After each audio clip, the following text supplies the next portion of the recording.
عمران خان کے خلاف سائفر اور توشہ خانہ دو کیسز کا اوپر تلے فیصلہ آ چکا ہے۔ سب سے پہلے تو میں یہی کہنا چاہوں گا، بہت سارے اینکرز اس ایشو پر بات کر چکے اور آنکھوں دیکھا حال بتا چکے ہیں، لیکن ہم ان فیصلوں سے ملک پر پڑنے والے اثرات پر بات کریں گے اور دیکھیں گے کہ کیا مستقبل قریب میں یہ فیصلے ہائر کورٹ میں چیلنج ہو کر تبدیل ہو سکتے ہیں۔ بہرحال یہ بات سمجھ سے بالاتر ہے کہ ان مقدموں کے سنانے میں اتنی جلدی کی کیا ضرورت تھی، اور کیا اتنی مقبول سیاسی پارٹی کو قومی دھارے سے یوں باہر کر دینے سے الیکشن کی کریڈیبلٹی متاثر نہیں ہوگی؟ لگتا ہے کہ یہ فیصلے اتنی عجلت میں الیکشن پر اثر انداز ہونے کے لیے کیے گئے ہیں۔ کیا ان فیصلوں سے پاکستانی قوم خصوصاً یوتھ میں مزید مایوسی نہیں پھیل جائے گی؟ اب دیکھنا یہ بھی ہے کہ الیکشن کے رزلٹ پر عمران خان کی سزا اور نااہلی کے کیا اثرات پڑیں گے۔ ہمارے خیال میں تو پی ٹی آئی کے کئی ووٹرز ان فیصلوں سے اتنے بد دل بھی ہو سکتے ہیں کہ الیکشن کے دن وہ شاید باہر ہی نہ نکلیں، لیکن یہ بھی ہو سکتا ہے کہ پی ٹی آئی کے سپورٹرز ان فیصلوں کے ری ایکشن میں پولنگ ڈے پر زیادہ جوش و خروش سے اپنے ووٹ کاسٹ کریں۔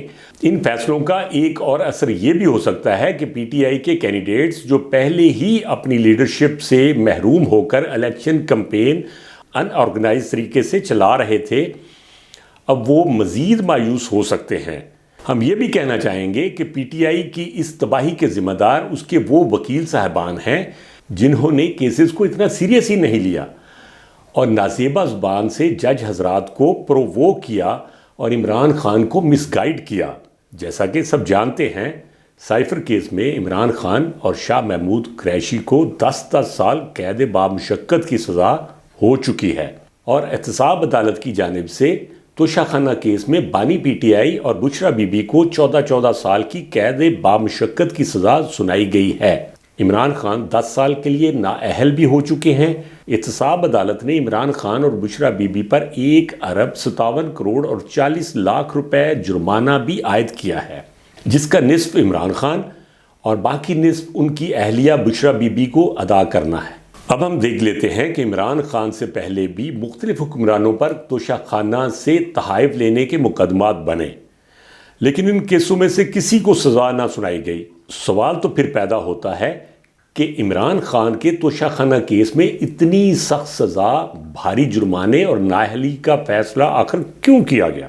ایک اچھی بات کہ عمران خان کی سزا پر دیگر سیاسی رہنماؤں کا رد عمل اس دفعہ بالکل مختلف آیا۔ بدھ کے روز ظفربال میں جلسہ سے خطاب کرتے ہوئے پاکستان مسلم لیگ نون کی نائب صدر اور چیف آرگنائزر مریم نواز نے اعلیٰ ظرفی کا مظاہرہ کیا اور کہا، بانی پی ٹی آئی کو کل اور آج سزا ہوئی، بشرا بی بی کو آج سزا ہوئی۔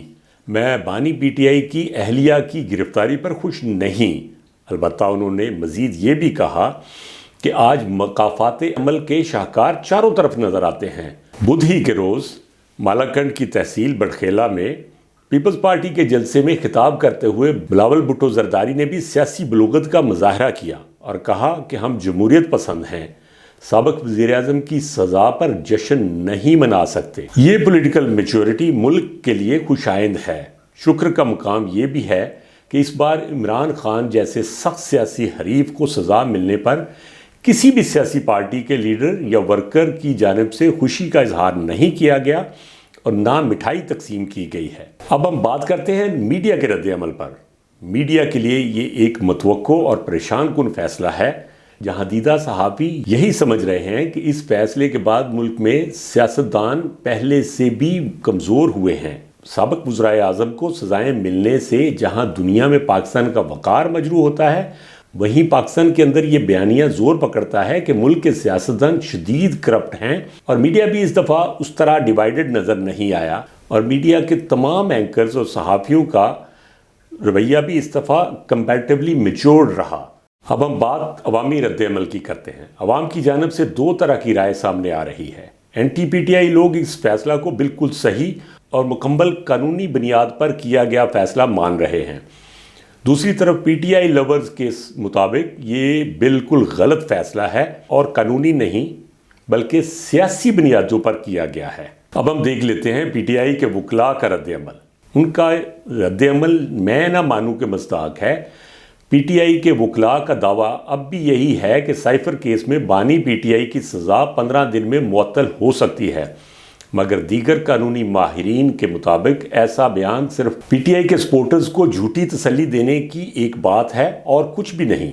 میں کہنا چاہوں گا، پہلے بھی اس طرح کے ٹائیگرز نے عمران خان کو نقصان پہنچایا ہے، جو خان کی ہر غلط بات کو بھی صحیح ثابت کرنے پر لگ جاتے ہیں، جنہوں نے عمران خان کو اس غلط فہمی میں مبتلا کر دیا تھا کہ وہ اتنے مقبول لیڈر ہو چکے ہیں کہ ان کو ساری خطائیں معاف ہیں۔ ایسے ہی خوش آمدی لوگ پارٹی پر مشکل وقت آتے ہی خود معافیاں مانگ کر خان کے مخالف کیمپ میں جا کھڑے ہوئے۔ بانی پی ٹی آئی کو ایسے عناصر سے بچنا چاہیے تھا اور بچنا چاہیے۔